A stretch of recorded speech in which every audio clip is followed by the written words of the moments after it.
میرے بھائیوں، حالیہ دنوں میں عالم اسلام کی ایک بڑی عظیم شخصیت، عالم باعمل اور اتحاد امت کے دائی، محب اہل بیت اور سنی شیعہ کنفلکٹ میں یعنی آپ سمجھ لیں ایک امید کی کرن، مولانا طارق جمیل حفظہ اللہ تعالی کی ذات کے حوالے سے کچھ علماء سو نے، علماء کرائم نے، مجرم علماء نے، ایک علماء پرائم ہوتے ہیں علماء حق، ایک علماء کرائم ہوتے ہیں مجرم علماء، کرائم انگلش والا، علماء سو، ان کی طرف سے کچھ بے بنیاد الزامات لگائے گئے اور اس حوالے سے 3-4 دن پہلے ہی یوٹیوب کے اوپر مولانا طارق جمیل حفظہ اللہ تعالی کی ایک ویڈیو منظر عام پہ آئی ہے 10 منٹ کی، جس میں انہوں نے کلیریفیکیشن دی ہے اپنے حوالے سے، اور وہ اسی نام سے ہے، مولانا طارق جمیل's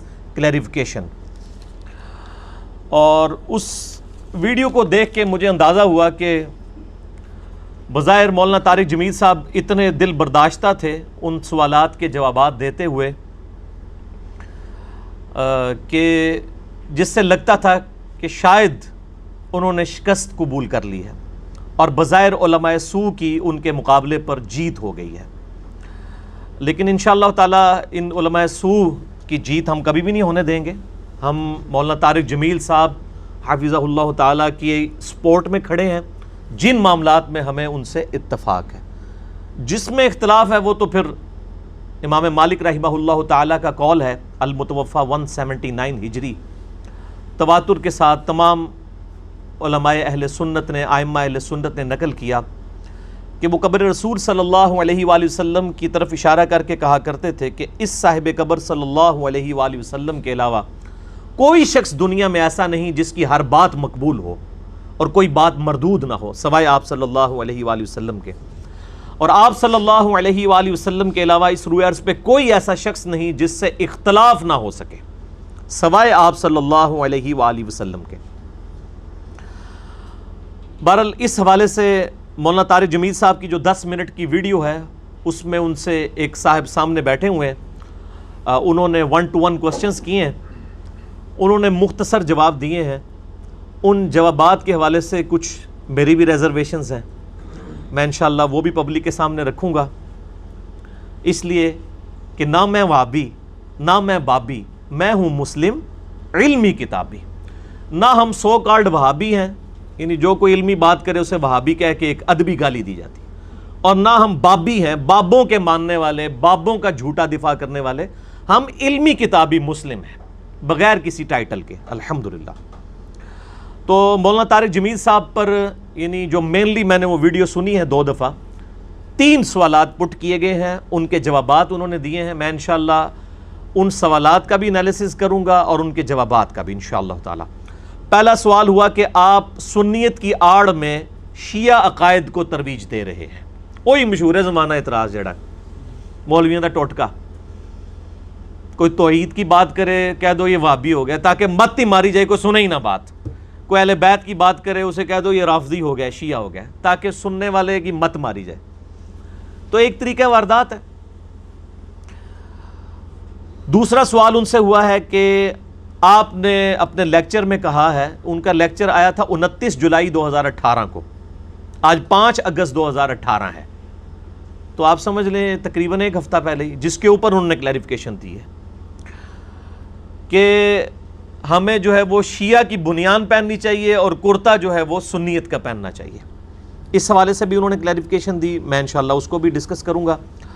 اور تیسرا سوال ان سے ہوا کہ آپ نے علماء کو جراثیم قرار دیا ہے، تو یہ آپ نے علماء کی بڑی توہین کی ہے جو اتنی دین کی خدمت کر رہے ہیں، وہ کتنی کر رہے ہیں الحمدللہ ہماری دعوت کی برکت سے پبلک کو پتہ چل چکا ہے، تو اس کے اوپر بھی میں انشاءاللہ اپنا ایکسپرٹ اوپینین دوں گا انشاءاللہ تعالی، اور یہ میرا ایکسپرٹ اوپینین انشاءاللہ عوام الناس کی عدالت میں بھی ہوگا اور مولانا طارق جمیل حفظہ اللہ تعالی کے سامنے بھی ہوگا، 3 علمی پوائنٹس کی شکل میں اپنے جواب کو ریکارڈ کرواؤں گا، اور پھر میں یہ ایکسپیکٹ کروں گا کہ مولانا طارق جمیل صاحب بھی اور ان کے ماننے والے بھی ہمارے ساتھ ایک دفعہ کہہ دیں کہ نہ میں وہابی نہ میں بابی، میں ہوں مسلم علمی کتابی۔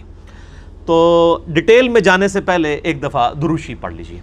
اللہم صلی علی محمد وعلی آل محمد کما صلیت علی ابراہیم وعلی آل ابراہیم انک حمید مجید. اللہم بارک علی محمد وعلی آل محمد کما بارکت علی ابراہیم وعلی آل ابراہیم انک حمید مجید. علمی پوائنٹ نمبر 1. مولانا طارق جمیل حافظہ اللہ تعالی سے سوال ہوا کہ آپ کے حوالے سے لوگوں کو کنفیوژن ہے کہ آپ شیعہ عقائد کی ترویج کر رہے ہیں اور شیعہ کے عقائد کا پرچار کرتے ہیں. اس کے جواب میں طارق جمیل صاحب نے فرمایا میں سنی دیوبندی مکتبہ فکر سے تعلق رکھتا ہوں. انا للہ و انا الیہ راجعون. یہ میں کہہ رہا ہوں بریکٹ میں. البتہ سنی شیعہ اتحاد کے حوالے سے گفتگو کرتا ہوں جس کا غلط مطلب سمجھ لیا جاتا ہے. میرے بھائیو اس حوالے سے میں اب اس پہ ایک ایکسپرٹ اوپینین اپنا دوں گا کہ چونکہ مولانا طارق جمیل صاحب ایک خاص مکتبہ فکر یعنی دیوبند کے اندر ناسبی قوتیں جو مولا علی رضی اللہ تعالیٰ عنہ علیہ السلام سے بغض رکھتے ہیں, مولا حسین علیہ السلام سے بغض رکھتے ہیں, یزیدی پارٹی, ان کے خلاف چونکہ ایک آہنی دیوار بنے ہوئے ہیں اور محبت اہل بیت علیہم السلام کا پرچار کرتے ہیں, اس لیے ان کو یہ دن دیکھنا پڑا. اور طارق جمیل صاحب کی تو کوئی حیثیت ہی نہیں ہے. اہل سنت کے سب سے بڑے امام اور دوسری صدی ہجری کے مجدد, پہلی صدی ہجری کے مجدد ہیں عمر بن عبدالعزیز المتوفی 101 ہجری 101 ہجری میں فوت ہوئے, اور دوسری صدی ہجری کے مجدد ہیں امام محمد بن ادریس الشافعی المتوفی 204 ہجری, جو اہل سنت میں حدیث کے امام ہیں, فقہ کے امام ہیں, منطق کے امام ہیں, ہر فیلڈ میں امام ہیں. ان کے پائے کا کوئی اور اہل سنت کا امام نہیں ہے. انہوں نے بھی جب محبت اہل بیت کی بات کی, چونکہ وہ شاگرد تھے امام موسیٰ کاظم کے رضی اللہ تعالیٰ عنہ علیہ السلام, جو کہ بیٹے ہیں امام جعفر کے اور وہ بیٹے ہیں امام باقر کے اور وہ بیٹے ہیں امام زین العابدین علی ابن حسین کے اور وہ بیٹے ہیں حسین ابن علی کے رضی اللہ عنہم اجمعین وعلیہم السلام اجمعین. تو ان پر بھی رافضیت کا الزام لگایا گیا, جو اہل سنت کے تمام ائمہ نے اسماء و رجال کی کتابوں میں, تاریخ کی کتابوں میں, امام ابن تیمیہ نے بھی نقل کیا, ان کے شاگرد امام ذہبی نے بھی نقل کیا. حالانکہ یہ وہ لوگ ہیں جو کہ شیعہ کے خلاف کافی زیادہ ایکٹیو رہے ہیں. امام ابن تیمیہ المتوفی 728 ہجری اور امام ذہبی المتوفی 748 ہجری, انہوں نے بھی امام شافعی کے ان اشعار کو نقل کیا, اور اس کے لیے سند کی ضرورت نہیں ہے. ان کے اپنا دیوان الشافعی چھپا ہوا ہے جس میں انہوں نے فرمایا تھا, ان کا شعر ہے عربی میں, ان کان رفضا حب آل محمد فلیشہد الثقلان انی رافضی. اگر اہل بیت کی محبت کا نام رافضی ہونا ہے تو جن و انس اس پر گواہ ہو جاؤ کہ میں رافضی ہوں. اور میں اس پہ کہا کرتا ہوں کہ آج اگر امام شافعی رحمہ اللہ تعالی زندہ ہوتے تو میں کہتا کہ شیخ صاحب میرے بھی شعر اس میں ایڈ کر لیں کہ اگر نبی صلی اللہ علیہ وآلہ وسلم کی سچی عقیدت کا نام بریلوی ہونا ہے, اگر وہ غلو کے درجے میں نہ ہو تو میں بریلوی ہوں. اگر صحابہ کرام سے محبت کا نام دیوبندی ہونا ہے اور وہاں پر بھی یعنی ایک معصومیت نہ کلیم کر دی جائے صحابہ کے بارے میں ایک خاص درجے کے اندر تو میں دیوبندی ہوں. اور اگر کتاب و سنت کو فائنل اتھارٹی ماننا اور اس کے مقابلے پر کسی بزرگ کی پرواہ نہ کرنا, اس کا نام اہل حدیث ہونا ہے تو میں اہل حدیث ہوں. اور رافضی والا تو امام شافعی نے خود ہی فرما دیا کہ اگر اہل بیت کی محبت, آل محمد صلی اللہ علیہ وآلہ وسلم کی محبت کا نام رافضی ہونا ہے تو جن و انس گواہ ہو جاؤ کہ میں رافضی ہوں. میرے بھائیوں, میں پرسنلی مولانا طارق جمیل حافظہ اللہ تعالیٰ سے بڑی محبت کرتا ہوں اور وہ بھی مجھ سے بڑی محبت فرماتے ہیں. کئی دفعہ میرے لیے سلام بھی انہوں نے بھجوایا, اور میں ان کو آل امیہ میں عمر ابن عبدالعزیز سمجھتا ہوں الحمدللہ. جس طریقے سے انہوں نے خاص کمیونٹی میں ناسبی علماء اور یزیدی علماء کے خلاف اہل بیت کی محبت کو عام کیا, اس حوالے سے میں ان کی قدر کرتا ہوں. باقی جن معاملات میں مجھے ان سے علمی اختلاف ہے میں وقتاً فوقتاً ریکارڈ کرواتا رہتا ہوں اور وہ ان تک پہنچتے بھی ہیں, تحسین بھی فرماتے ہیں. ایسا نہیں ہے کہ وہ تعصب رکھتے ہیں, چیزیں سمجھتے ہیں وہ. اور یہ جو طارق جمیل صاحب نے مشن اٹھایا ہے یہ ان کا کوئی ذاتی مشن نہیں ہے, یہ صحابہ کرام کا مشن رہا ہے. صحیح بخاری میں انٹرنیشنل نمبر کے مطابق 3751 نمبر حدیث ہے. آپ مکتبۃ الشاملہ میں بھی دیکھ لیں, آپ اسلام 360 اینڈرائڈ ایپ میں جا کے 3751 لکھیں, صحیح بخاری میں. امیر المؤمنین سیدنا ابو بکر الصدیق رضی اللہ تعالیٰ عنہ وعلیہ السلام کا قول ہے, صحیح بخاری میں. امام بخاری نے نقل کیا, اور نقل کیا انہوں نے جس چیپٹر میں, اس چیپٹر کا نام ہے باب مناقب الحسن والحسین, سیدنا حسن اور حسین کے مناقب والے چیپٹر میں, امہات المومنین والے چیپٹر میں نہیں. اگرچہ امہات المومنین بھی اہل بیت ہیں, لیکن وہ سنی میں کنٹراورشل نہیں ہے. سنیوں میں کنٹراورشل آ کے سیدنا علی, حسن, حسین اور فاطمہ بن جاتے ہیں رضی اللہ عنہم اجمعین وعلیہم السلام اجمعین. وہ بھی چند ناسبیوں میں, اوورال تو سنی ان کو بھی اہل بیت مانتے ہیں الحمدللہ. تو سیدنا ابو بکر کا قول ہے صحیح بخاری 3751, قال ارقبوا محمدا فی اہل بیتہ. ابو بکر صدیق خلیفہ اول کہتے ہیں رضی اللہ تعالی عنہ علیہ السلام کہ محمد کو تلاش کرو اہل بیت محمد صلی اللہ علیہ وآلہ وسلم میں, یعنی محمد کی محبت ان میں تلاش کرو, ان کا کردار, ان کا کریکٹر, ان کی سیرت کو اہل بیت میں تلاش کرو. اور اہل بیت سے مراد انہوں نے نبی صلی اللہ علیہ وآلہ وسلم کے بچوں کو, اولاد کو لیا, کیونکہ اس باب کا نام ہے مناقب الحسن والحسین رضی اللہ تعالی عنہما وعلیہم السلام.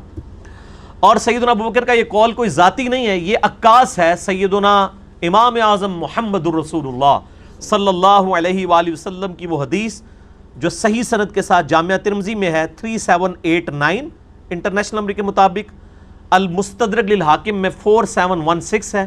امام حاکم نے بھی صحیح کہا, امام ذہبی نے بھی صحیح کہا, اور شیخ زبیر لزئی رحمہ اللہ تعالیٰ نے فضائل صحابہ جو کتاب ہے اس میں بھی اس کو نقل کیا ہے کہ نبی صلی اللہ علیہ وآلہ وسلم نے فرمایا, اللہ سے محبت کرو کہ اس نے تمہیں اپنی نعمتوں سے نوازا ہے, اور مجھ سے محبت کرو کہ میں اللہ کا پیغمبر ہوں, اور میرے اہل بیت سے محبت کرو کہ ان کی نسبت میرے ساتھ ہے صلی اللہ علیہ وآلہ وسلم. یعنی میری محبت کی وجہ سے میرے اہل بیت کے ساتھ محبت کرو. اچھا, اس کا اب اسی کا ایک سائملٹینیس کنٹراسٹ ہے, اور وہ صحیح سند کے ساتھ المستدرک للحاکم میں موجود ہے انٹرنیشنل نمبر کے مطابق 4712 اور 4717. اور شیخ البانی رحمہ اللہ تعالیٰ نے سلسلہ صحیحہ جو ان کا ہے البانی کا, اس میں نقل کیا ہے 2488 انٹرنیشنل نمبر کے مطابق. شیخ زبیر صاحب نے بھی اسے صحیح کہا, شیخ زبیر لزئی صاحب کے بعد شیخ البانی نے بھی, اور امام حاکم اور امام ذہبی نے بھی موافقت کی ہے اس حدیث کے صحت کے صحیح ہونے پہ, کہ آپ صلی اللہ علیہ وآلہ وسلم نے فرمایا, اس ذات کی قسم جس کے قبضہ قدرت میں میں محمد صلی اللہ علیہ وآلہ وسلم کی جان ہے, جو بھی ہم اہل بیت سے بغض رکھے گا اللہ تعالیٰ اسے ضرور دوزخ میں داخل کرے گا. اور دوسرے طریق کے الفاظ ہیں جس کا نمبر میں نے بتایا, آپ صلی اللہ علیہ وآلہ وسلم نے فرمایا, اگر کوئی شخص حجر اسود اور مقام ابراہیم کے درمیان پوری زندگی نمازیں پڑھتا رہے, اس سے کوئی افضل نماز ہو سکتی ہے, اور روزانہ روزہ بھی رکھتا رہے, لیکن وہ اس حال میں مرے اور اللہ کے حضور پہنچے کہ اس کے دل میں آل محمد صلی اللہ علیہ وآلہ وسلم کا بغض ہو, تو اللہ تعالیٰ اسے ضرور بالضرور دوزخ میں داخل کرے گا والعیاذ باللہ تعالی. یہ میرے بھائیوں کوئی چھوٹا معاملہ نہیں ہے, یہ بہت بڑا معاملہ ہے. میں خیر آج اس ڈیٹیل میں نہیں جانا چاہتا, اس پہ میرا ایک ریسرچ پیپر ہے,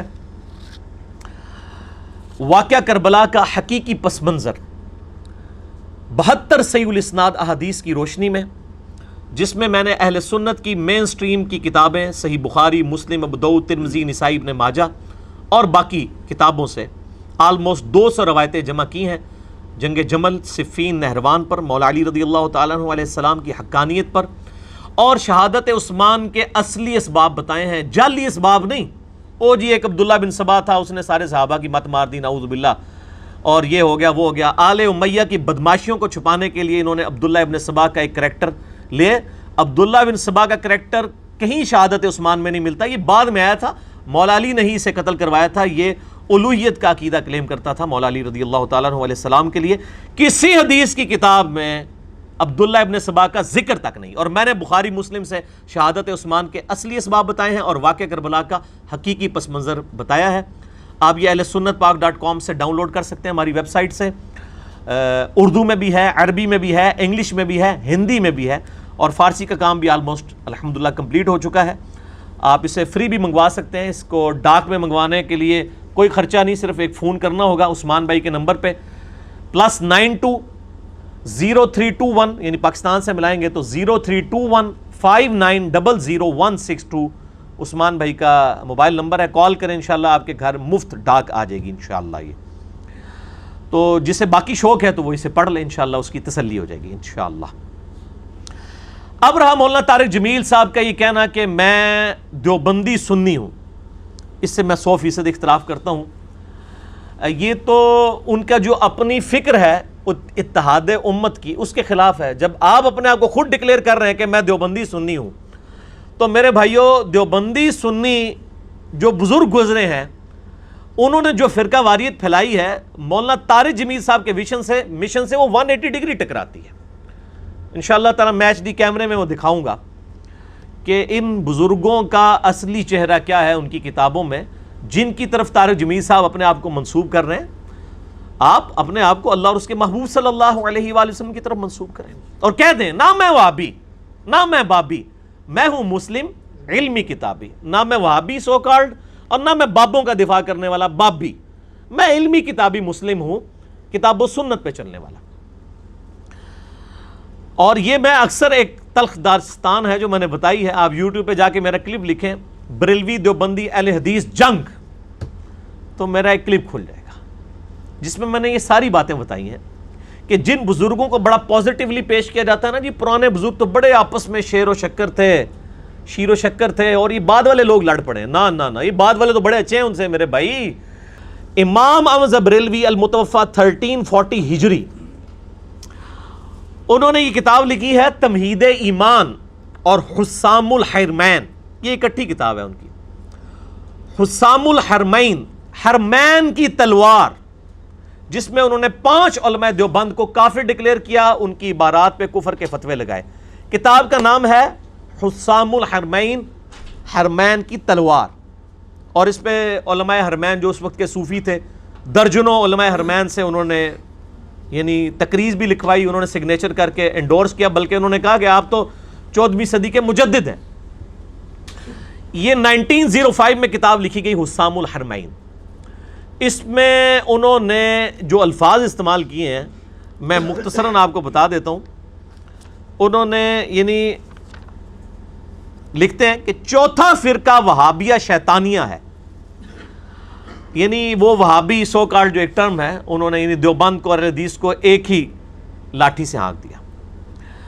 اور وہ رافضیوں کے فرقہ شیطانیہ کی طرح ہیں, وہ شیطان اتاق کے پیروکار ہیں. یعنی وہ کہتے ہیں رافضی جو سیدنا ابوبکر عمر رضی اللہ تعالیٰ عنہما وعلیہم السلام کو برا بھلا کہتے ہیں, ان کو امام جعفر نے کہا تھا یہ شیطان اتاق کے پیروکار ہیں.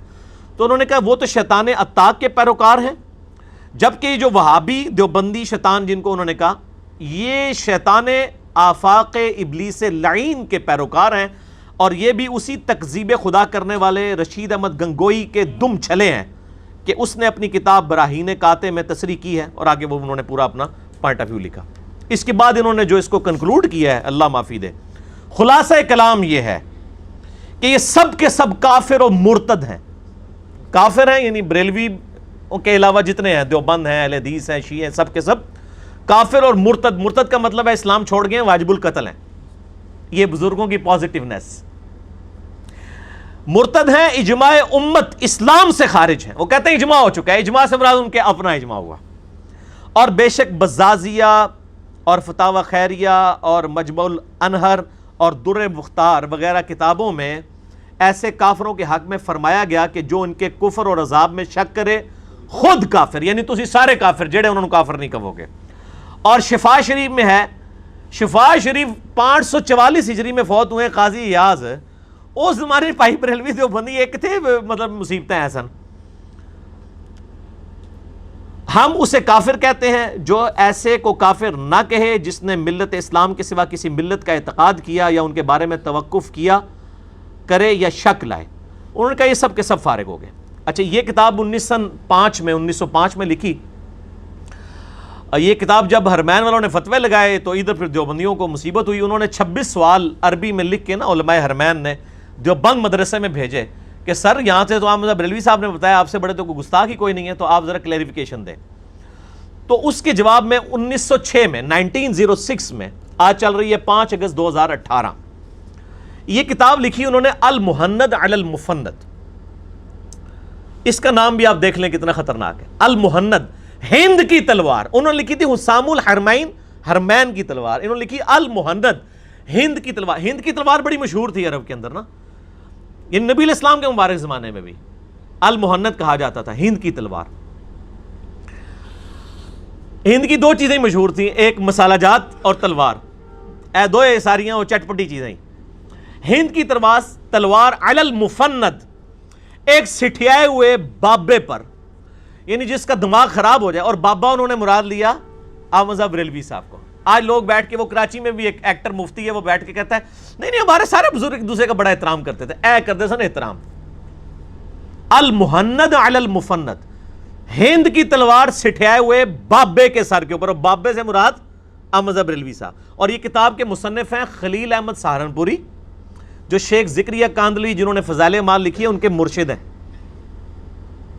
اور میں اس کتاب کہتا ہوں المفند علی المفند، ایک بابا دوسرے بابے کے اوپر، ایک سٹھیا ہوا بابا دوسرے سٹھیا ہوئے بابے کے اوپر. یعنی میں بزرگوں سے ہی طریقہ سیکھا نا، انہوں نے المفند دوسروں کہا تھا، ہمارے نزدیک دونوں ہی المفند ہیں، کیونکہ جب وہ کہہ رہے ہیں وہ پاگل ہیں، وہ کہہ رہے ہیں وہ پاگل ہیں، تو ایک ہی بات ہوئی. تو المفند علی المفند، ایک بابا دوسرے بابے پہ. اس کتاب کے اندر، اور اس میں پھر کئی علماء دیوبند نے سگنیچر کیے، انہوں نے علماء حرمین کے 26 سوالات کے جوابات دیے، انہوں نے اس پہ بھی تقریزیں لگا دی، اور انہوں نے کہا نہیں جی آپ اچھے ہیں. اور پھر دیوبندی کہتے ہیں دیکھیں جی احمد رضا بریلوی صاحب نے جو فتوے لیے تھے نا وہ واپس لے لیے حرمین کے علماء نے. نہ میرے بھائی، حسام الحرمین میں جن مولویوں کے سگنیچرز ہیں نا اور جس میں ان کے سگنیچر ہیں وہ دونوں ڈیفرنٹ ہیں. یہ نہیں ہے کہ انہوں نے اس کو بھی انڈورس کیا ہے سوائے ایک آدھ بندے کے. اے پارٹی لادا وہ پارٹی لادا ہے، یہ دو پارٹیاں ہیں جی نے. ٹھیک ہو گیا جی. تو انہوں نے دو پارٹیوں نے خوش رکھا ہے، اے مولوی اور اپنی پبلک کی مت ماری. نہیں، علماء نے فتوے واپس لے لیے تھے، ہمارے بزرگوں کو کلین چیٹ. وہ اتنی گستاخانہ عبارتیں ہیں، میں تو ان کو گستاخانہ سمجھتا ہوں. میرا تو مسئلہ 71B ہے جس میں نے بریلوی، دیوبندی، اہل حدیث سب کے بارے میں بتایا کہ جو ان کے بزرگوں کی عبارتیں ہیں، عبارتوں کو آپ کفریہ کہیں، بزرگوں پہ فتوے نہ لگائیں. بزرگ فوت ہو چکے ہیں، ہو سکتے ہیں مرنے سے پہلے انہوں نے توبہ کر لیو. 1 ٹن کا حسن ظن رکھ لیں اپنی پگڑی کے اوپر کہ ہو سکتا ہے توبہ کر لیو. اس پہ اشری تھانوی صاحب کے بھی سگنیچر ہوئے میں. ٹھیک ہو گیا جی. اور اشری تھانوی صاحب اس میں ان کی تقریض لگی ہے، وہ کہتے ہیں میں اس کا مقرر اور معتقد ہوں، یعنی اس کتاب کو میں نے پڑھا ہے، میں قاری ہوں اس کتاب کا. المہند کو میں نے پڑھ لیا ہے، میں اس کتاب کا معتقد بھی ہوں. کون؟ اشری تھانوی صاحب. اور افطرا کرنے والوں کا معاملہ میں اللہ کے حوالے کرتا ہوں. میں ہوں اشرف علی تھانوی، حنفی چشتی. اللہ میرا خاتمہ خیر کے ساتھ فرمائے. اللہ کرے خیر کے ساتھ ہی خاتمہ ہوا ان کا، لیکن انہوں نے اپنے ساتھ حنفی چشتی لکھا ہے، محمدی نہیں لکھا، انہوں نے حنفی چشتی لکھا ہے. ٹھیک ہو گیا جی. یہ انہوں نے تقریض لگائی اس کتاب پہ. اچھا، اس کتاب میں بھی دیکھیں، کہتے ہیں نہیں ہمارے علماء دیوبند تو ماشاءاللہ بڑی سافٹ لینگویج استعمال کرتے تھے. یہ سنیں، وہ احمد رضا بریلوی صاحب کی جماعت کو کیا کہتے ہیں، اپنے پہلے بزرگوں کا ذکر کیسے کر رہے ہیں. کہتے ہیں چونکہ ہمارے مشائخ رضی اللہ عنہم، علماء دیوبند کو انہوں نے کہا رضی اللہ عنہم، احیاء سنت میں سعی کرتے اور بدعت کی آگ بجھانے میں مستعد رہتے تھے، اس لیے شیطانی لشکر کو ان پر غصہ آیا. شیطانی لشکر کون؟ احمد رضا بریلوی اور ان کی جماعت. یعنی دیوبندیوں کے بزرگ بریلویوں کے بزرگوں کو شیطان سے کم ٹائٹل نہیں دیتے، اور ظاہر ہے اس سے بڑا بھی ٹائٹل کوئی نہیں کہ آپ کسی کو شیطان ڈکلیئر کرتے. شیطانی لشکر کو ان پر غصہ آیا اور ان کے کلام میں تحریف کر ڈالی اور ان پر بہتان باندھے، طرح طرح کے افتراء اور خطاب وہابیت کے ساتھ متہم کیا. انہوں نے کہا کہ ہمیں خام خواہ وہابی کہتے ہیں، ہمارا کوئی وہابیوں سے تعلق نہیں ہے، ہمیں یہ احمد رضا بریلوی نے جھوٹا الزام لگایا. مگر حاشا کہ وہ ایسے ہوں. وہ کہتے ہیں ایسا ہو ہی نہیں سکتا، بلکہ بات یہ ہے کہ یہ سنت اللہ ہے جو کہ خواص اولیاء میں ہمیشہ جاری رہی ہے. چنانچہ اپنی کتاب میں اللہ تعالیٰ خود ہی ارشاد فرماتا ہے کہ اور اس طرح ہم نے ہر نبی کے دشمن بنا دیے جنوں انس کے شیاطین.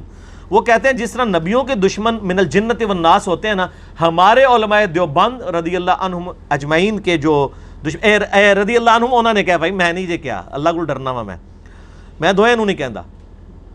تو کہتے ہیں وہ ان کے دشمن جو ہیں وہ یہ احمد رضا بریلوی، یہ شیطان ہے من الجنت والناس. تو یہ بزرگوں کی پازیٹیونیس. اچھا، اس کے بعد آج تو یہ ریالوں کے چکر میں سعودیہ اور یہ اہل حدیث دیوبندی بھائی بھائی بنے ہوئے ہیں. اہل حدیث دیوبندی بھائی بھائی بریلوی قوم کہاں سے آئی؟ پہلے وہ نعرہ ہوتا تھا سنی شیعہ بھائی بھائی دیوبندی قوم کہاں سے آئی. لیکن آج کل کچھ اور ہی نعرہ ہے. نہ میں وہابی نہ میں بابی، میں ہوں مسلم علمی کتابی. اے علمی کتابی گل. یہ انہوں نے یعنی محمد بن عبد الوہاب صاحب کو، جن کو سعودیہ والے مجدد مانتے ہیں اور اہل حدیث بھی مجدد مانتے ہیں، ان کے اوپر انہوں نے کہا یہ خوارج کی ایک جماعت ہے، جنہوں نے جو ہے وہ امام وقت کے اوپر خروج کیا. اور انہوں نے کہا جو فتاوی شامی میں ابن عابدین شامی نے جو کچھ لکھا ہمارا وہی عقیدہ ہے، یہ خوارج کی ایک جماعت ہے. ہمارے نزدیک ان کا حکم وہی ہے جو صاحب در مختار نے فرمایا، اور خوارج کی ایک جماعت ہے شوکت والی، جنہوں نے امام پر چڑھائی کی تھی تاویل سے کہ امام کو باطل یعنی کفر یا ایسی معصیت کا مرتکب سمجھتے تھے جو قتال کو واجب کرتی ہے. اس تاویل سے یہ لوگ ہماری جان و مال کو حلال سمجھتے اور ہماری عورتوں کو قید بناتے تھے. آگے فرماتے ہیں ان کا حکم باغیوں کا ہے، اور پھر یہ بھی فرمایا کہ ہم ان کی تکفیر صرف اس لیے نہیں کرتے کہ یہ فعل تاویل سے ہے اگرچہ باطل ہی صحیح. اور علامہ شامی نے اس کے حاشیے میں فرمایا جیسا کہ ہمارے زمانے میں عبد الوہاب کے تابعین سے سرزد ہوا کہ نجد سے نکل کر، یہ عبد الوہاب نہیں ہے، محمد بن عبد الوہاب ہے، نجد سے نکل کر حرمین شریفین پر غالب ہوئے. اپنے کو حنبلی مذہب بتاتے ہیں، مگر ان کا عقیدہ یہ تھا کہ بس وہی مسلمان ہے جو ان کے عقیدے کے خلاف وہ مشرک ہے، اور اسی بنا پر انہوں نے اہل سنت اور علماء اہل سنت کا قتل مباح سمجھ رکھا تھا، یہاں تک کہ اللہ تعالیٰ نے ان کی شوکت توڑ دی. بھئی شوکت واپس آ گئی ہے تو انہوں نہیں پتا 1925 میں دوبارہ وہ غالب آ گئے ہیں، تو تو فوت ہو گئے ہو نا. اس کے بعد میں کہتا ہوں کہ عبد الوہاب اور اس کے تابع کوئی شخص بھی ہمارے کسی سلسلہ مشائخ میں نہیں ہے، نہ تفسیر اور فقہ کے علمی سلسلے میں، نہ تصوف میں. وہ کہتے ہیں نہ ہمارے یہ تصوف کے سلسلوں میں، نہ علمی، ہم تو یعنی محمد وہاب کو آن ہی نہیں کرتے ہیں. یہ جناب پازیٹیونیس ہے. اب میں طارق جمیل صاحب سے ریکویسٹ کروں گا کہ سر پہلے تو آپ پڑھیں انا للہ و انا الیہ راجعون. یہ ان کی طرف آپ اپنے آپ کو منسوب کر رہے ہیں کہ میں سنی دیوبندی ہوں. آپ کہیں میں مسلم ہوں، نہ میں وہابی نہ میں بابی، میں ہوں مسلم علمی کتابی. نہ میں وہابی سو کارڈ، نہ میں بابوں کا ماننے والا بابی، میں علمی کتابی مسلم. تو میں تو ان سارے حوالوں کے اوپر یہی پڑھوں گا انا للہ و انا الیہ راجعون اور لعنت اللہ علی الکاذبین. ٹھیک ہو گیا جی؟ تو طارق جمیل صاحب جو مشن لے کے چلیں ہم ان کے ساتھ ہیں، لیکن یہ اپنے آپ کو کم از کم دیوبندیت کی طرف منسوب نہ کریں، مسلمان ہی کے. علمی پوائنٹ نمبر 2، دوسرا الزام ان پہ لگا کہ جی آپ نے کسی لیکچر میں کہا ہے، وہی جو 29 جولائی 2018 والا لیکچر جس کی کلیریفیکیشن آئی، کہ جی شیعہ جو ہے اس کی بنیان پہننی چاہیے اور کرتا ہمیں اہل سنت کا پہننا چاہیے. تو انہوں نے کہا کہ میں نے تو ایسی کوئی بات نہیں کی، میں نے تو یہ بات کی تھی کہ شیعہ کی بنیان پہنے، سنیت کی بنیان پہنے، اور اسی طریقے سے اہل حدیث کی بنیان پہنے، اوپر کرتا اسلام کا پہنے. یعنی اپنے اپنے آپ عقیدے اندر رکھیں اور باہر سے آپ اپنے آپ کو مسلمان کہیں. تو اس میں بھی میں اختلاف کروں گا کہ اندر اور باہر سے انسان کو ایک ہونا چاہیے. اندر سے بھی اسلام کی بنیان ہو اور باہر بھی اسلام کا ہی کرتا ہو. یہ اندر باہر والا معاملہ الگ نہیں ہونا چاہیے، کیونکہ یہ اسلام ہی کی تعلیمات ہے. اللہ تعالیٰ فرماتا ہے قرآن حکیم میں ان الدین عند اللہ الاسلام، the only acceptable religion in the sight of Allah is Islam. اللہ کے حضور قیامت والے دن جو قابل قبول دین ہے وہ صرف اسلام ہے. پھر فرمایا وَمَن يَبْتَغِ غَيْرَ الْإِسْلَامِ دِينًا، جو کوئی اسلام کے علاوہ کوئی اور دین لے کر قیامت والے دن میرے پاس حاضر ہوا فَلَن يُقْبَلَ مِنْهُ، ہم اس سے اس کا دین ہی قبول نہیں کریں گے. اور پھر فرمایا کہ وَهُوَ فِي الْآخِرَةِ مِنَ الْخَاسِرِينَ، ایسا شخص خسارہ پانے والوں میں ہو جائے گا. یہ ہم نے اپنے منہج کے اوپر پہلے نمبر پہ یہ آیت لکھ کے لگائی ہے، سورہ آل عمران آیت نمبر 85. اور قرآن پاک تو واضح کہہ رہا ہے وَاعْتَصِمُوا بِحَبْلِ اللَّهِ جَمِيعًا وَلَا تَفَرَّقُوا، اللہ کی رسی یعنی قرآن کو مضبوطی سے تھام لو اور فرقوں میں مت بٹو. اور یہ قرآن غدیر خم کی حدیث جہاں قرآن اور اہل بیت کا ذکر کیا، صحیح مسلم میں انٹرنیشنل نمبر کے مطابق 6225 سے لے کے 6228 تک 4 طرق ہیں صحیح مسلم میں. اس میں کہا گیا کہ اللہ کی رسی قرآن ہے، اس کو مضبوطی سے پکڑو، فرقوں میں نہ بٹو. یعنی کامن بانڈ قرآن ہوگا، پھر فرقہ واریت ختم ہوگی. فرقہ واریت جب ہی ختم ہوگی جب آپ قرآن کو پکڑیں گے. جب قرآن کو چھوڑ دیں گے فرقے بنیں گے، کیونکہ کامن بانڈ نہیں رہے گا. اور نبی صلی اللہ علیہ وآلہ وسلم کو اللہ تعالیٰ نے قرآن حکیم میں کیٹاگوریکل مینشن کیا سورۃ الاحقاف کی شروع کی آیات میں کہ کافر آپ سے جب بحث کریں آپ ان سے کہیں ایتونی بکتاب من قبل ھذا او اثارۃ من علم ان کنتم صادقین، اس قرآن سے پہلے کوئی کتاب ہے وہ میرے پاس لے کے آؤ، مجھے دلیل اس کتاب کی پیش کرو، یا انبیاء کے آثار کوئی علم میں سے آ رہے ہوں تو اس میں سے پیش کرو اگر تم سچے ہو۔ ہم بھی یہی کہتے ہیں کہ نہ میں وابی نہ میں بابی، میں ہوں مسلم علمی کتابی، ایتونی بکتاب من قبل ھذا او اثارۃ من علم ان کنتم صادقین۔ تو کتابوں پہ اکٹھا کرنا ہے، کامن ٹرمز پہ اکٹھا کرنا ہے۔ قل یا اہل الکتاب تعالوا الی کلمۃ سواء بیننا وبینکم الا نعبد الا اللہ، آؤ اہل کتاب ہم اس بات پر اکٹھے ہو جائیں جو تم میں ہم میں کامن ہے کہ ہم عبادت کریں ایک اللہ کی۔ یعنی یہ کہتے ہیں کہ جی آپ بنیان پہ رکھیں اہل حدیث کی، بنیان پہ رکھیں شیعہ کی، بار کرتا اسلام کا، تو اکٹھے ہو جائیں، کبھی اکٹھے نہیں ہوں گے اس طرح۔ اکٹھے ہونے کا مطلب ہے کامن ٹرمز پہ، کتاب و سنت پہ اکٹھے ہوں، بابوں پہ نہیں، کتابوں پر، بزرگوں پہ نہیں، اماموں پر۔ میرا یہ بھی کلپ ہے، اماموں اور بزرگوں میں فرق ہے، اور درمیانے بزرگ اور پرانے بزرگوں میں فرق۔ یہ کہتے ہیں نا پرانا 800 سال، وہ 800 سال کو پرانا ہوتا ہے، 800 سال بعد ہم بھی پرانے بزرگ ہو جائیں گے؟ نہ، 1400 سال پرانے بزرگ، یہ 800 سال جو یہ درمیانے ہیں، پرانے بزرگوں کو مانے، وہ یہ بیٹھے ہوئے ہیں، ان کی کتابیں ہیں آج، یہ بھی زندہ ہیں آج اپنی کتابوں میں الحمدللہ، چاہے امام بخاری ہوں، مسلم ہوں، ابو داؤد ہوں، ترمذی ہوں، نسائی ہوں، ابن ماجہ ہوں، امام حنیفہ ہو، شافعی ہوں، مالک ہوں، احمد بن حنبل ہوں رضی اللہ عنہم اجمعین ورحمہم اللہ اجمعین وعلیہم السلام اجمعین الحمدللہ۔ تو کتابوں پر، اور پھر طارق جمیل صاحب اکثر کہہ دیتے ہیں اپنی ویڈیوز میں کہ جی کسی کا چھیڑو نہ اپنا چھوڑو نہ، اپنا پہلے چھوڑو، دوسروں کو بھی چھیڑ کے دیکھو، سب کے پاس کچھ نہ کچھ حق موجود ہے، سب سے وہ حق اکٹھا کریں اور اس کو ایکسیپٹ کریں۔ یہ نہیں ہے کہ ہر ایک نے اپنا حق سنبھالا ہوا ہے اور اللہ تعالیٰ ہمارے کل حزب بما لدیہم فرحون، ہر فرقہ اس پہ خوش ہے جو اس کے پاس ہے۔ اہل حدیث بیٹھے ہیں جو ساڑی توہین تے صحیح ہے نا جی، باقی چیزیں چھڑو، پاویں یزیدی ہیں سی، توہین تے صحیح ہے نا۔ اس طریقے سے بریلویوں کے وہ کہتے ہیں جناب بزرگوں کو تو ہم نہیں پکڑا ہوا ہے نا، میلاد دیکھو نا سوائے ابلیس کے جہاں میں سبھی تو خوشیاں منا رہے ہیں۔ دیوبندی کہتے ہیں صحابہ کے دفاع میں تو ہم ہی کھڑے ہیں نا، باقی چیزیں چھوڑو، ٹھیک ہو گیا جی۔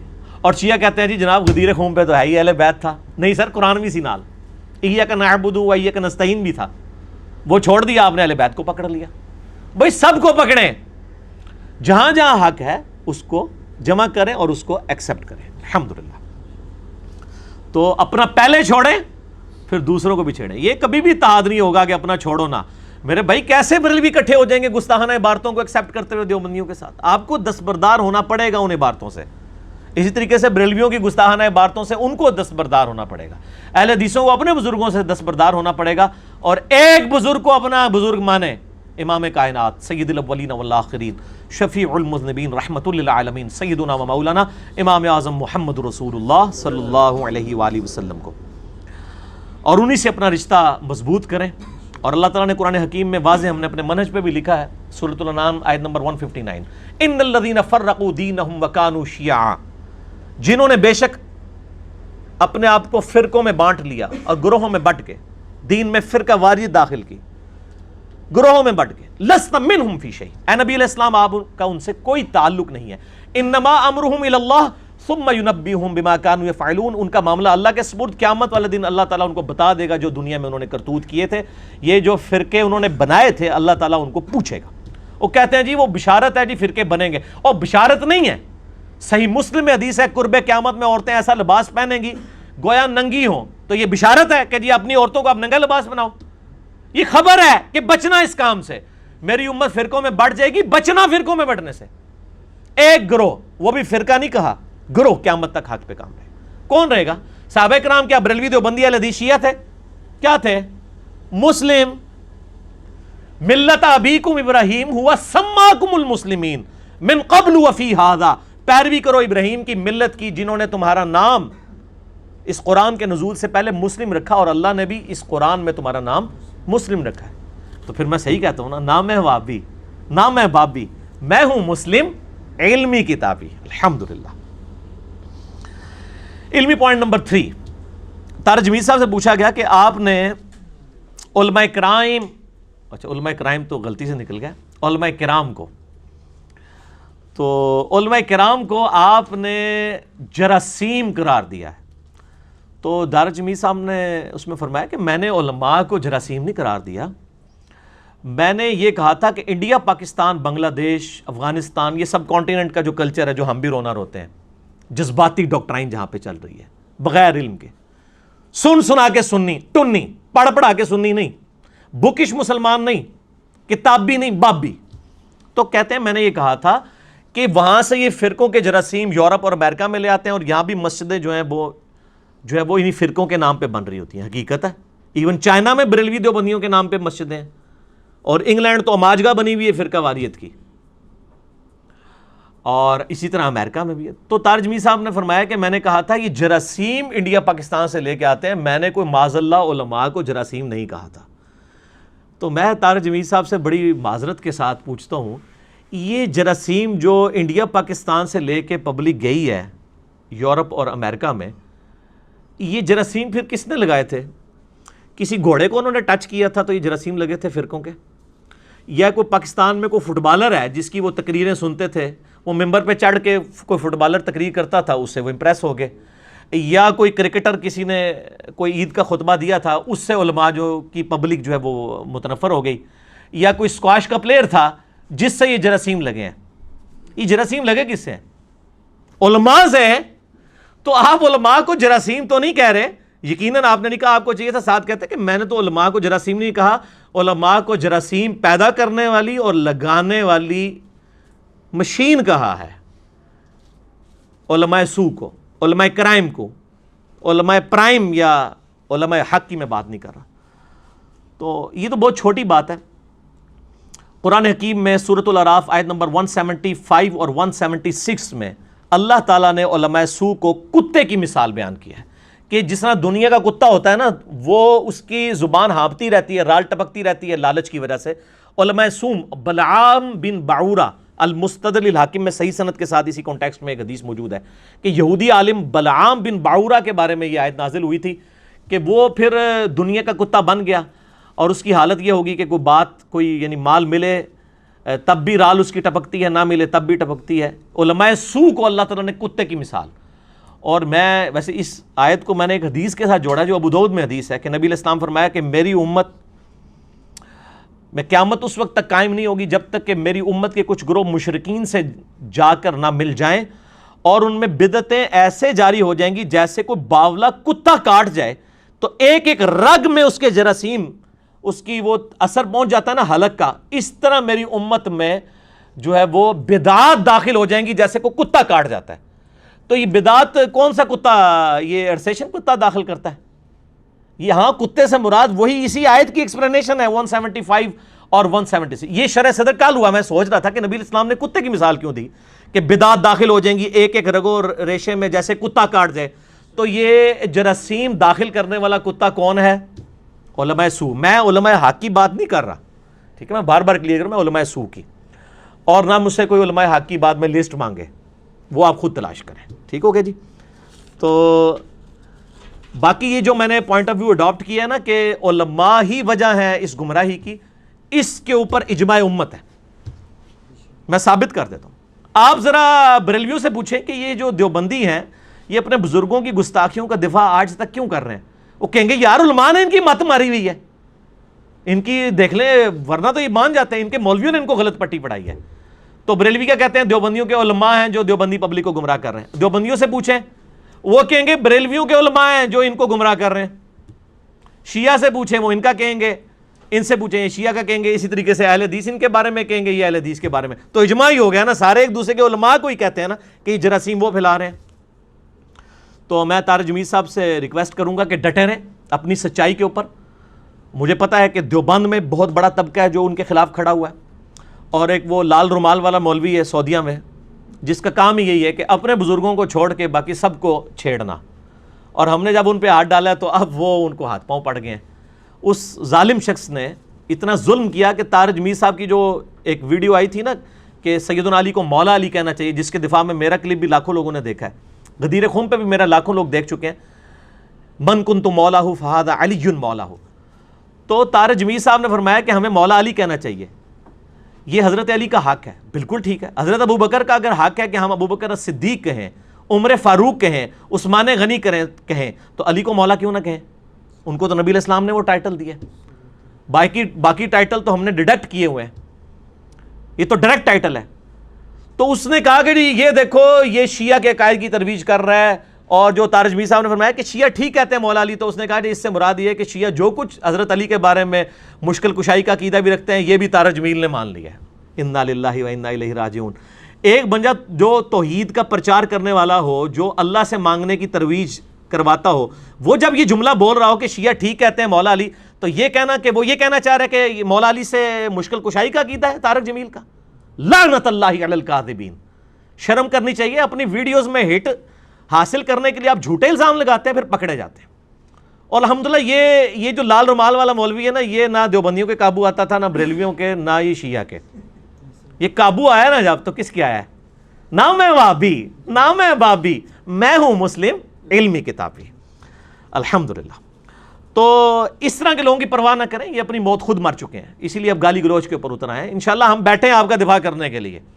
سچائی میں ہم نے تو صحیح بخاری میں 2311 نمبر حدیث ہے، شیطان نے انسانی شکل میں آ کے نا آیت الکرسی کا وظیفہ دیا تھا، تو نبی علیہ السلام نے فرمایا ابو ہریرہ یہ جو آیا تھا یہ شیطان تھا، لیکن بات سچی کی ہے. تو طارق جمیل صاحب تو پھر بھی مسلمان ہیں، الحمدللہ اتحاد امت کے دائی ہیں اس وقت. ان سے بڑا اس وقت انٹرنیشنل لیول کے اوپر کوئی سپیکر نہیں ہے کسی بھی زبان میں. یعنی دنیا میں اگر ٹاپ آف لسٹ کوئی ہے سپیکر جس کو سب سے زیادہ سنا جاتا ہے تو طارق جمیل صاحب ہیں. تو انشاءاللہ ہم ان کا دفاع کریں گے، ان کی سچی باتوں کا. جو غلط باتیں ہیں تو میں نے الحمدللہ ان کے خلاف میرے کلپ چڑھے ہوئے ہیں. طارق جمیل صاحب کو دعوت اصلاح، وہ آپ دیکھ سکتے ہیں. تو طارق جمیل صاحب سے میں اینڈ پہ ریکویسٹ کروں گا کہ آپ ان فرقوں سے نکلیں. اپنے آپ کو، آپ نے جو دیوبندی کہا نہ کہیں، اپنے آپ کو کہیں میں مسلمان ہوں. اور جو سورۃ الانعام کی آیت نمبر 153 ہے کہ نبی صلی اللہ علیہ وآلہ وسلم نے فرمایا، مسند امام احمد میں صحیح سند کے ساتھ حدیث ہے، مشکات میں آپ کو 166 نمبر یہ حدیث مل جائے گی انٹرنیشنل نمبرنگ پہ. آپ صلی اللہ علیہ وآلہ وسلم نے زمین پہ ایک لکیر سیدھی کھینچی، دائیں بائیں ٹیڑھی لکیریں کھینچی، اور پھر آپ نے سیدھی لکیر کے اوپر یوں انگلی رکھ کے فرمایا، سورہ الانعام آیت نمبر 153، وَأَنَّ هَذَا صِرَاطِي مُسْتَقِيمًا فَاتَّبِعُوهُ وَلَا تَتَّبِعُوا السُّبُلَ. یہ ہے میرا راستہ جو کہ سیدھا ہے، اس کی پیروی کرو، اور ارد گرد کے ٹیڑھے راستوں کی پیروی نہ کرو، وہ تمہیں اللہ کی راہ سے بہکا دیں گے. یہ وہ چیز ہے جس کی اللہ تعالیٰ تمہیں وصیت کرتا ہے. پھر آپ صلی اللہ علیہ وآلہ وسلم نے فرمایا، یہ جو ٹیڑھے راستے ہیں نا، ہر راستے کے اوپر ایک شیطان بیٹھا ہے، تمہیں اپنی طرف بلا رہا ہے، جبکہ یہ درمیانہ راستہ میرا راستہ ہے، اس کی پیروی کرو. تو اسی پر آئیں. اور حجۃ الوداع کا خطبہ المستدرک الحاکم میں انٹرنیشنل نمبر کے مطابق کتاب العلم چیپٹر میں 318 نمبر حدیث ہے. میں اپنے بعد دو چیزیں تم میں چھوڑ کے جا رہا ہوں، ایک اللہ کی کتاب اور اس کی سنت، اس کے نبی علیہ السلام کی سنت. ان کو مضبوطی سے پکڑ لینا، کبھی گمراہ نہیں ہوگے. اور آپ صلی اللہ علیہ وآلہ وسلم نے یہ بھی نہیں فرمایا کہ میں ابو بکر کو چھوڑ کے جا رہا ہوں، عمر کو، عثمان کو، علی کو، ابو ہریرہ کو، طلحہ کو، زبیر کو رضی اللہ عنہم اجمعین، کیونکہ آپ کو پتہ تھا انہوں نے بھی فوت ہو جانا ہے. 2 سال کے بعد ابو بکر بھی فوت ہو گئے، 10 سال کے بعد آلموسٹ تقریباً بلکہ 13 سال کے بعد سیدنا عمر بھی شہید ہو گئے، 25 سال کے بعد سیدنا عثمان بھی شہید، اور 30 سال کے بعد خلافت راشدہ ختم، سیدنا علی بھی شہید. اور آخری صحابی ابو طفیل عامر بن واصلہ المتوفى 110 ہجری، نبی علیہ السلام کی وفات کے 100 سال کے بعد فوت ہو گئے، اور آج 1439 ہجری چل رہا ہے. آخری صحابی کو فوت ہوئے بھی 1329 سال ہو چکے ہیں، لیکن کتاب و سنت زندہ ہے، قیامت تک زندہ رہے گی. فرمایا کتاب و سنت چھوڑ کے جا رہو، ان کو پکڑ لینا، کبھی گمراہ نہیں ہوگے. اسی تو ہم کہتے ہیں نہ میں وہابی، نہ میں بابی، میں ہوں مسلم علمی کتابی. ٹھیک ہے نا؟ تو ہمارے اماموں نے کتابیں لکھ کے ہمارے حوالے کی ہیں. اور پھر غدیر خم کی حدیث جو 4 حدیثیں اوپر تلے ہیں صحیح مسلم میں 6225 سے 6228 تک، آپ صلی اللہ علیہ وآلہ وسلم نے اپنی وفات سے تقریباً آپ سمجھ لیں 2.5-3 مہینے پہلے حجۃ الوداع سے واپسی پر خم نامی گاؤں میں خطبہ دیا، اور کنکلوڈنگ گفتگو ہے، اے لوگو آگاہ ہو جاؤ، میں بھی ایک انسان ہوں، قریب ہے کہ اللہ کا قاصد یعنی موت کا فرشتہ میرے پاس آئے اور میں اس کی دعوت کو قبول کر لوں. میں اپنے باتوں میں 2 بھاری چیزیں چھوڑ کے جا رہا ہوں. ان میں سے پہلی چیز اللہ کی کتاب ہے، اس میں ہدایت ہے، اس میں نور ہے. تم اللہ کی کتاب کو پکڑو، اپنا تعلق اس کتاب کے ساتھ مضبوط کرو. اللہ کی کتاب اللہ کی رسی ہے، جو اس کو پکڑے گا ہدایت پر ہوگا، جو چھوڑ دے گا گمراہ ہو جائے گا. وَاعْتَصِمُوا بِحَبْلِ اللَّهِ جَمِيعًا وَلَا تَفَرَّقُوا. اور پھر فرمایا دوسری باری چیز ہمارے میرے اہل بیت ہیں، میں اپنے اہل بیت کے معاملے میں تمہیں اللہ کا خوف دلاتا ہوں، اللہ کا خوف دلاتا ہوں، اللہ کا خوف دلاتا ہوں۔ 3 دفعہ ارشاد فرمایا۔ امت نے قرآن بھی پس پش ڈال دیا، اہل بیت کے ساتھ بھی جو کچھ حشر کیا وہ آپ کے سامنے ہے۔ تو الحمدللہ اس پلیٹ فارم سے قرآن کی توحید بھی بیان ہو رہی ہے، سنت کی تعلیمات بھی بیان ہو رہی ہیں، اور اہل بیت کا دفاع بھی ہو رہا ہے الحمدللہ۔ کیوں ہو رہا ہے؟ کیونکہ نہ میں وہابی، نہ میں بابی، میں ہوں مسلم علمی کتابی۔ اللہ تعالیٰ سے دعا جو حق بات میں نے کہی اللہ تعالیٰ ہمارے دلوں میں راسخ فرمائے، اگر جذبات میں میرے منہ سے کوئی غلط بات نکل گئی تو اللہ تعالیٰ ہمارے دلوں سے ہی معاف کر دے، ہمیں کتاب و سنت کی تعلیمات پر عمل کر کے دوسرے بھائیوں تک پہنچانے کی توفیق عطا فرمائے۔ سبحانک اللہم و بحمدک، اشہد ان لا الہ الا انت، استغفرک و اتوب الیک، وما علینا الا البلاغ المبین۔ جزاکم اللہ خیرا۔